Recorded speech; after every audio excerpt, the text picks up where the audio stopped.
So the Galaxy S20 Ultra is a device we're excited to see. The announcements gave us a lot of hope, excitement, but it kind of fizzled down afterwards, right? So let's see if it's still worth it after 3 months. Samsung's most expensive Galaxy S device, the Ultra, has been out for about 3 months plus, thereabouts. The hype when it came out was great. I did a couple of videos which you guys can go ahead and check out. But I want to talk about using it, in that 3-month period. So one thing I'll let you guys know is that I traditionally would move from an S device to a Note and from a Note to an S. And this was the first time I didn't necessarily do that. And there were a couple of things that caused that to happen. Now, starting off with some of the things I do like and I like using on this device, which is something that isn't necessarily a direct feature, but it's the fact that the battery life is great. 5,000 milliamp battery, which adds weight to the device when you carry it, but for me it's fine, but some people that might find it heavy, does a fantastic job. It's really good, battery life is great. Now you see some battery tests where it doesn't win the battery test. In my use case scenario, it just lasts long. That's all it does. So I like that fact. But that's coupled with, of course, the fact that you have a display that is 120 Hertz refresh rate. And that display is gorgeous. It's a beautiful looking display. And with that kind of refresh rate, you're only doing it at 1080p. It's a bit bummed about it at first, but after using other devices that had 120 Hertz at 2K and watching how quickly the battery drained, especially if I was gaming, I kind of like the fact that this lasts long, so I do appreciate it, but Samsung displays always look good, and honestly, most people can't tell the difference, so that part is great. So when you're gaming on this device, you get a very smooth experience, fast, responsive. You can check out my full gaming video on that. I did a gaming review, I did a gaming first look, and it's a solid device to game. Speakers are loud and clear. Now, although it's not, I still prefer the Note 10 speaker over the Galaxy S20 Ultra. I think there were some tweaks to the speakers that I just didn't like, but it still sounds good. It still sounds good. We've got a speaker test, a couple of those you guys can go check out. Links will be down below, at least you can check out the cards and stuff. So what's the day-to-day with a device like this? Now it's been a bit harder to showcase it because I've been at home, like you guys, but using it as a power user, battery life is one of the first things you notice that works out really well. The display is great, speakers are fine, and we move around to the main thing that catches most people's attention. It's the camera. It's got a massive camera hump, right? And you're going, okay, I've got a big camera hump. What am I doing with that camera? Periscopic zoom, giving you more functionality. You're going, okay, that's great, that's nice. But it has, of course, some issues with that, in the sense that Samsung advertised it as 100x zoom. When you go past 30x zoom, 50 is okay, manageable, I would say. But anything after 30x zoom is not worth sharing on social media or friends to anyone. That's the thing. I wish they just called it a space zoom and it was done. But I do like the fact that they have that there, and the quality, image quality has been really good, especially in low light conditions. 10x zoom, 5x zoom in low light. Love it. Absolutely love it. Now the camera does well in low light, and the camera does well in those kind of conditions quite clearly. It looks crisp, it's sharp, it's vibrant. I like the image quality I'm getting there. Now when it comes to the front-facing camera, it also does a really solid job. You've got a bigger sensor there in the front, captures really well.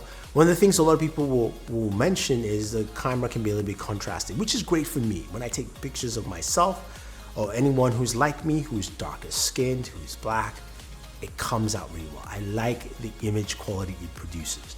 Now I've noticed from some of my friends, other YouTubers who are, different skin shades and colors, maybe not so much from what they've shown. So for me, I like that.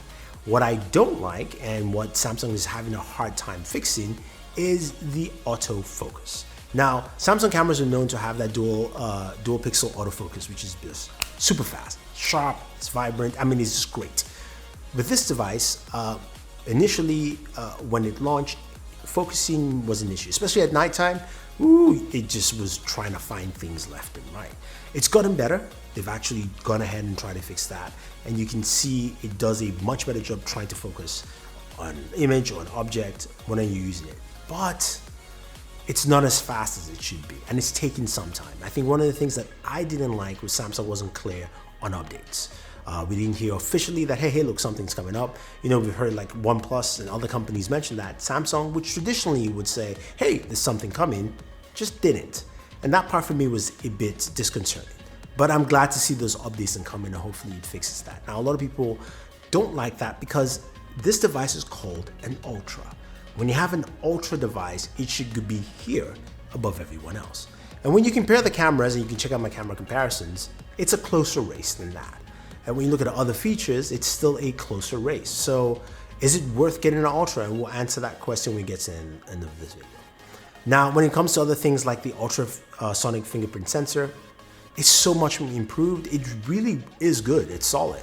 It may not be as fast, you know, as the, you know, traditional laser fingerprint sensor, but it's really nice and it's solid. I just wanted to mention that because that's something the S10 required a bunch of updates to get better. The Note 10 got better, Note 10 and 10 Plus was much better with that. And I think this has finally nailed that well. I think overall, if you're using this device on a day-to-day basis, you are a power user, you're using the phone, you're using, you know, some work functionality, you're gaming on here, you're watching video content, you will enjoy the phone thoroughly. It's got enough juice, 865 processor, 12 gigs of RAM, enough storage, 128 expandable, all that fun jazz to give you what you want. If you're using it for the camera, you will still get great quality of the camera, but you will find a few things that you might not fully like. And I think that's where it rubbed people the wrong way. So for me, after 3 months, where do I put the Galaxy S20 Ultra? Is it still worth picking up? And I'll say, not so much. It's a great device. I like it. It works well for me. I can't fully justify it because there's certain things that just don't hit. And I wish it did, and hopefully it still can because the updates have gotten it closer to where it wants to be. One of the updates that actually came through was the fact that now with the 45-watt charger, it's now down to like 51 minutes charging. For 5,000 milliamp battery, that's pretty good. Danny Wingate showcased it off in his video, so you can definitely check it out in his new charging video. But those are the things I would like to see improved, especially when we get to the Galaxy Note 20 compared to the S20 Ultra here. But the other Samsung devices that do a fantastic job, and if you're looking for that Samsung ecosystem flavor, then the S20 Plus is that device that really hits the nail on the head. And if you guys want to see a video 3 months after with S20 Plus, let me know. I will try and do that for you. But overall, the S20 Ultra, you know what? Good effort, Samsung. You tried to show us something different, a little bit innovative. I'd say don't stop there. Continue to show us new things and push the boundaries as much as you can in the square rectangle space. Otherwise, guys, thank you very much for watching. Don't forget to like, share, subscribe. Hopefully everyone's at home safe and well, and always enjoy your entertainment.